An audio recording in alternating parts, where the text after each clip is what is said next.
Rural Heritage on RFD TV is brought to you by Rural Heritage Magazine, a bi-monthly magazine featuring articles about farming and logging with draft animal power, small-scale diversified family farming and homesteading, and other aspects of our rich rural heritage.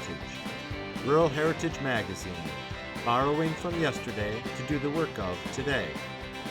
For subscription information, please call 319-362-3027 or order online at www.ruralheritage.com. I'd been hearing about Paul Smith of Crossville, Tennessee for quite a while before I made the trip to visit him. Paul is well known for training mules to drive. He always has several pairs of mules at his place in various stages of training. We spent part of the time driving around his property with two red mules, one of which is Paul's own breaking mule on the left, and the other a mule in for training. Later he showed me how he was working with a pair of 15-month-old black mules to teach them to pull a light load. Paul is a consummate trainer, and people in the business know a team trained by Paul will perform consistently at home and bring a better price in the sale ring. I was raised up here in Cumberland County. Been here all my life. Other than I thought I'd get away from horses and mules when I went to the Marines. You know, right. I figured out real quick Crossville wasn't too bad a little town after all. But I thought I'd change up and come right back to it. I can remember Daddy coming down the road or mowing somewhere to get out of school. I'd run to him and get to sit in his lap and drive. Boy, I thought I was really doing something. He bought me a pony when I was a year old. But I've been doing it, I'd say, all my life. Did you know your grandpa then? No, I didn't really get to. No. He got killed with a mule. He was logging, and he was riding a mule back up the mountain. I think he had two, one behind him, and a guy turned another mule loose and come down and killed him and the mule both. Wow. Yeah. Wow. Busted his head all up and stuff, but they said they had enough lumber there to cover an acre of ground. Wow. You know, back then, like I say, they all had to hand stack it, but that happened in 1942.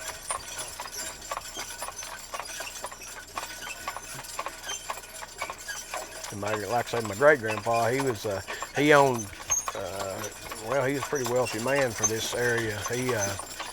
He owned a lot of stores and done, you know, sharecropping and stuff like that. Helped people, you know, stayed on his place and worked, and he had sawmills and everything. And he preached as well? Yeah, he was a Baptist preacher, yeah. He said he was real good. Huh. People don't realize how quick you can have a 2,000-pound wagon in time you put 3 or 4 people in there, and then all your coolers and stuff like that, and your food, you got to load. Yeah. And if your mules ain't in shape, you know, you hit them hills, you're... Right. And a mule can pull about 3 of their body, 3 times their weight, the length of their body, but when you start doing just asking them continuously, when you start putting like 20 miles on them, it'll really separate them out quick. Yeah. Especially the weather too, and that's just like plowing, you know. People don't realize you can't just, if you wagon mules all the time and you go to plow them, that's a consistent pull. See, this wagon's free rolling right now. Exactly. So you don't, but plowing is consistent pull, and right. You got to have them in shape. I try to do stuff with them. 2 reasons for that. I try to, because they learn quicker when you're doing something with them. And then I'm always behind. Yeah. I can't be out here riding up down the road when I got bush hogging to do. So when I do it with the mules, I'm killing 2 birds with 1 stone. Right. And, so you hook them up to a power cart? Yeah, I've got all the power carts. I've got homemade ones in here too. I've got them up to 175 horse, and then I've got 35s and 45s and 25s. You would not believe, like this mule here, 11-year-old, how she just worked herself up into a nervous sweat. But after bush hogging with her, just letting her walk and all that nervous sweat, yeah, and it's helped them. When I get through with them on that, they won't hardly nothing bother them. If you enjoy seeing how our ancestors lived during America's rural yesterday, you're going to love looking at these books. Volume 1 is Fieldwork, showing horses and vintage tractors preparing seed beds, planting, cultivating, and harvesting the crop. Volume 2 shows the work being done in the barn and farmyard, feeding and watering the livestock, getting the crop into the barn, milking the cows, shearing the sheep, and collecting the eggs. In Volume 3, we go inside the home to see the family in the kitchen canning vegetables, in the parlor listening to the radio, and in the dining room for family supper. We also head into town to shop at the general store or visit on the town square on Saturday night. Each book has over 140 large format pages. They sell for $24.95 each, or you can buy 2 for $44.95, or all 3 for $54.95 plus shipping. Call 1-877-647-2452 to order. That's 1-877-647-2452. And a lot of these mules now you train, all you have to do is they want them for roads, they want them for wagons. So all I have to do, I have to spend a lot of time out here on the road with them. Right, Get them traffic safe and everything. Yep. Because there ain't that many people at farms with them anymore. Right. Most of the time it's the Amish that does that, and then they're starting to do their own now. But mules are getting scarce, they're getting harder to find. They're high when you do find them. I get calls at least one every day looking for a pair of mules. And they're just less maintenance than a horse. Of course, you got to have a good horse before you can have a good mule. I'm not really prejudiced, but I like them both. I like all good ones. My dad used to say it don't cost a bit more, son, to feed a good than it does a sorry one. And that's true. So I like to start them at 2-year-old. Depends on the growth of them, the develop of them. You know, they're just like young boys. Some of them develop quicker than others. Now, like these colts here, this guy's planning on keeping them forever. Him and his wife, he's retired, and all he wants to do is just wagon ride, enjoy them. But, you know, we started them out about 15 months old, but started handling them, fooling with them. When you start, when you get past a 3-year-old, it separates the men from the boys who can break them. Like I say, a lot of people can't handle them, and that's where they talk about a mule stubborn. They really ain't stubborn. They outsmart their trainer. And so, as that old saying says, you got to be smarter than mules to train them. But I start them at a 2-year-old because they're developing good enough to you can start working them and really putting it on them. And then when they get 3 and 4, you can really put it on them. Just like now, I ain't took no mercy on this mule here, 11-year-old.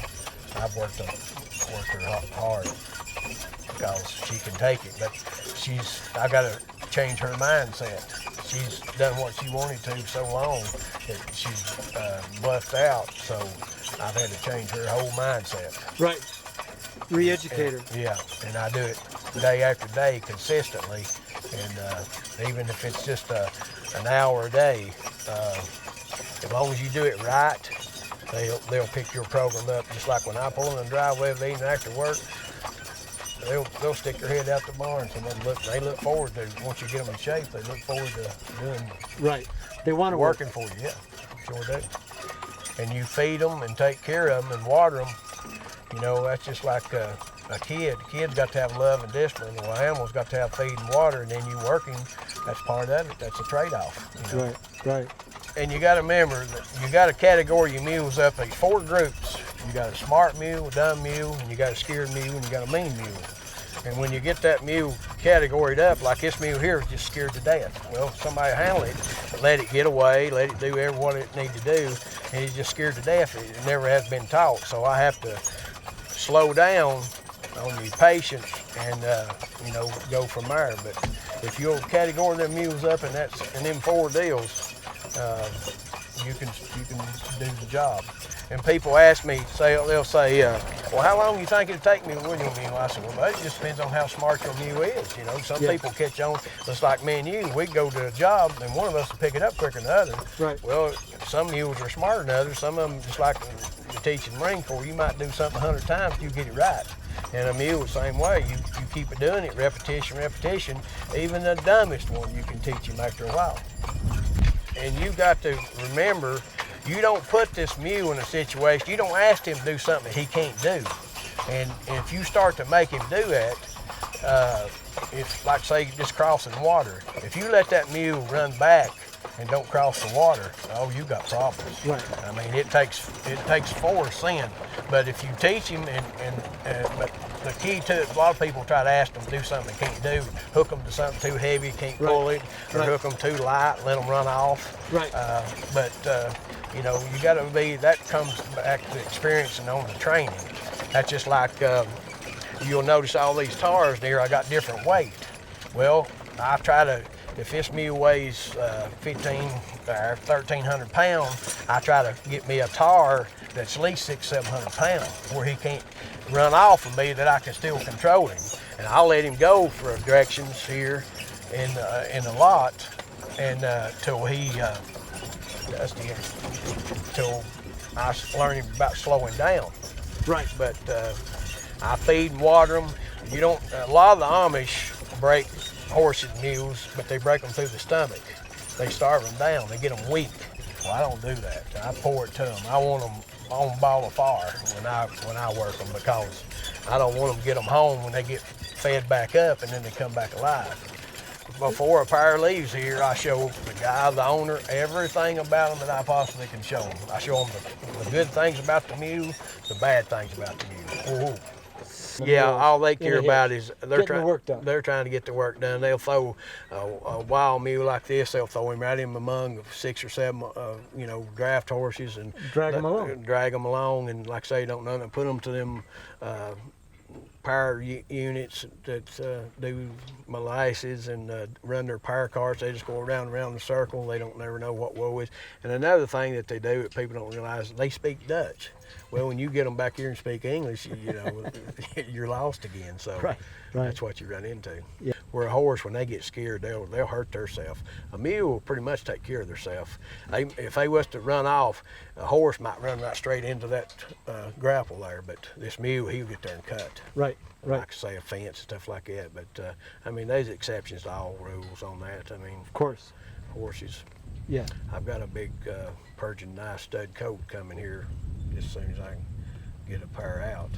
That's see, me working a full-time job, it's harder. I mean, I can't work them every day because I come in here and I used to put a time on it. I'd say, well, I work them a month or whatever. I might keep this mule 2 months to get 40 days working on him, because I come in here and might have a fence down, tree over on the fence. I never know what's going to happen, or it might be stopped on the interstate in a wreck. So I don't put no time on it, because that just puts pressure on me. And I do it. I don't do it for the money. I do it because I enjoy doing it. If I figured my time, Lord have mercy, make $1/4 an hour. Right. It just No, you're working away from the farm, so that you can afford to do this. Right. Really. Oh yeah. Yeah. That's the truth. And I mean, I'm lucky to have a good paying job that I can, buy stuff and do stuff. And I'm always trying to improve all the time. And every pair of mules I deal with, I learn something from them. When you get where you can't learn something from them, you need to get out, because it's just the way it is. Hi, I'm Joe Mishka of Rural Heritage Magazine. I'm on location of one of the many events we cover that celebrates our rural heritage. If you enjoy our show, check out our magazine, where you'll learn more about the people that blend the past with what works today. You can save almost 20% off the newsstand price by subscribing at ruralheritage.com, or chat with us at 877-647-2452. That's toll-free, 877-647-2452. That's where that experience comes in. You can't rush them along farther than they're ready to go. It's like if this mule here, he'll give you a warning today and may run tomorrow, but if you go out here and try to hook him up to a mowing machine and he don't know what whoa is. If a mule don't know his name and he don't know what whoa, that's the first 2 things you need to teach them. And if they don't know them 2 things, you've got problems. But you go out here and try to push him along, like say hook him to a mowing machine, he run off, well, you can get killed or tear your mowing machine all to pieces. But you may have to do to this cart here with these tars, like these mules here are, and till they do figure 8s, and till they learn what start and stop and left and right is, and you get that down, and then you can ease them along. And then if you got to have them to work, you got to put them beside a pair of broke mules like mine in there, and you can do a little bit more with them. But I've always got some like 3 weeks ahead of the other ones, so I can start doing it. but I've got it down where I don't have to have them to farm with, but I'm always trying to do stuff with them. I try to do that stuff, and if you'll notice, like that 3-point hitch cart around here, you can do all Category 1 stuff with them at full type. Right. So there's always something to do with them, always. But that goes back to what I just said a minute ago. I have to start them out to some weight, but I can't just come in here and hook them right straight up to a spreader and start trying to spread them because, well, 2 reasons. They have to start with, you just don't do stupid something like that, and then the next reason, they're not ready for it. Right. So you got to be ready for it. And I like that logging too. It's dangerous work, but I love it. It's kind of in your heritage. Oh yeah. I've got the old style log wagons, the old style log carts. I mean, I know I've seen my daddy take block and rope and snake them things right straight up bluffs and stuff. And yeah. It's amazing what you can do when you know what to do with. Right. And that's one thing my daddy taught me is how to work, and you work smart. He always said I was a little lazy because I don't want to work harder, smarter, not harder, So that's the way that goes. People try to say now they're smarter than they was years ago. I disagree with that because they was just as smart, but they just didn't have the stuff to do with, like we got now. Right. You see, years ago, we can raise more on 5 acres of ground now than what they could do 10 back then because they didn't have the fertilizer. All they had was litter and manure.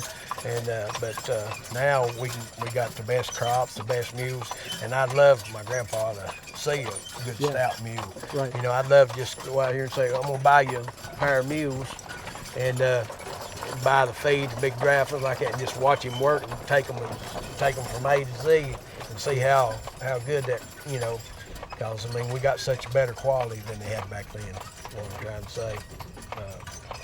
That's harder on me training the people than it is training the mules because, like I say, I try to show them and not take chances because, like I tell them, I say, look here, your whole life can be changed in 5 minutes. You let this mule get away, run off, hurt you, and you won't be able to work. It don't matter what you got then. Hurt your kid? Yes. Right. I mean, it ain't worth it. Right. So, be careful, but enjoy them, but, take the right channels. And, I have a lot of people, they'll say, well, I'll bring you harness, and it's just harness, it's dry rotted that their grandpa had, and it ain't right, and you can't do that stuff. When you start to work this mule, you don't want the gear to interfere with his work. Right. And it's got to fit. It's got to be comfortable. Yeah.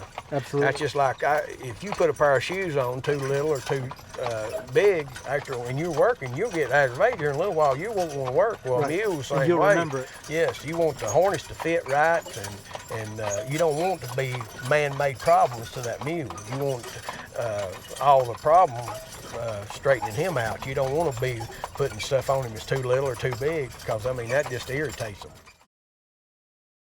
Now, I'm going to show you how to lead 2 mules. You can lead 6, 8. When I was in that movie, The Green Mile,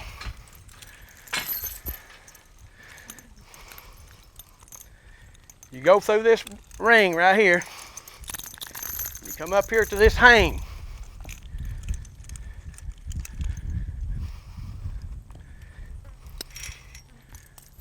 Now watch this. I can lead this mule anywhere I want to go like this. She's pulling off this hang here, and she can't go but so far with the breeching, and like she couldn't step on a shoe. Right. But years ago, when you're hooking up 6 or 8, you take them out to the field, say hook up to a disc, you're taking 8 mules. Well, you can't travel back and forth to the barn 8 times. Right. So you just do them like this. I can put 2 more mules back there, whatever, how many I want to. I've never seen that. See, this mule's got to go right where she goes. If this mule here's got sense, you can break one to lead that way too. See, she's got to go right where I go. And you want a mule to walk over here at the side of you, not walk stepping on the back of your heels, break your heels down.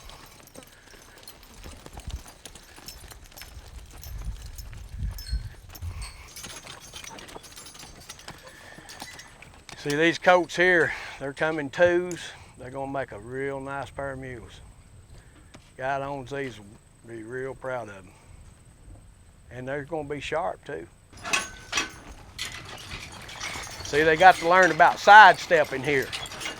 The side pace. You're not telling them to do it. Yeah, I'm giving them a command, but I'm pulling a little on my line, but they got to learn to sidestep. When she gets perfect, see, she won't touch that tongue. Now watch this when I turn left here. Oh. See how she's rushing it just a little bit? Yeah. See, I want her to slow down and turn just a little slower and look better, look neat. She won't touch that tongue when they get through with her. You're not using voice commands to turn them, or am I just not here? No, yeah, I'm here. I'm voice commands. Are you? Okay. Oh yeah, you got to have voice commands. Right, that's what I thought. I just Now couldn't see here, tell. I'm fixing to say back. Watch this. Back. Back. Ooh, back. Now I'm saying G right here. G. Easy. Yeah, you are quiet. G.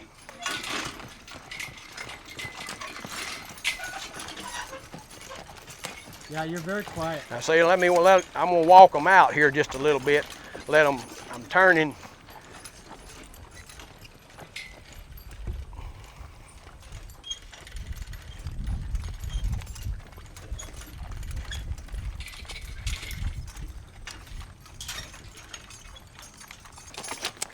I see a lot of people, like I say, these colts, I believe to be exact, are 16 months old.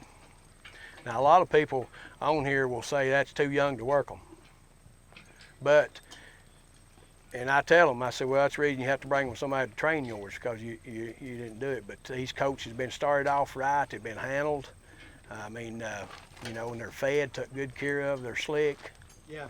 I mean, they're going to be, these are nice colts. They really are. But they're so much ahead of this mule over here, and, right. and much ahead of these mules here.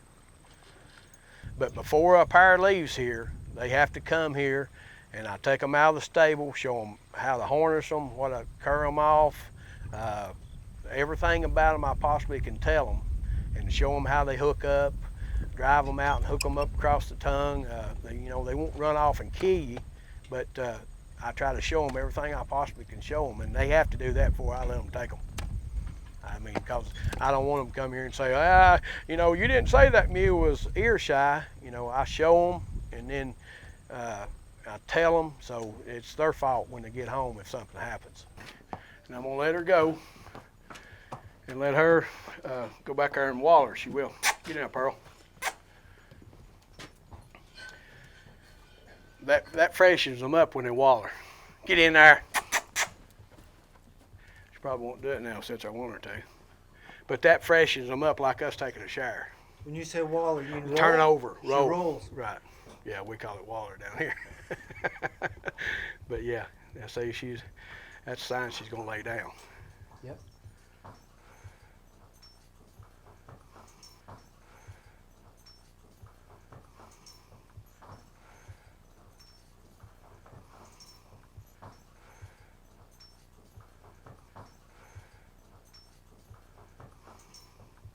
And they say now, of course, the old saying, the old timers used to say there's worth so much money every time they roll over. Yeah.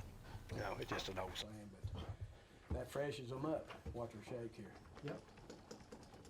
Thanks for joining us today at Rural Heritage and RFD TV, where we borrow from yesterday to do the work of today. This program is available for purchase. To order your copy, please call 319-362-3027 or visit www.ruralheritage.com. Rural Heritage is a bi-monthly magazine dedicated to draft animal farming and logging, as well as other aspects of our rich rural heritage. It is published by Mishka Press, which also offers a complete line of back-to-the-land books, DVDs, and calendars. Call or write for a catalog or subscription information, or visit our website at www.ruralheritage.com.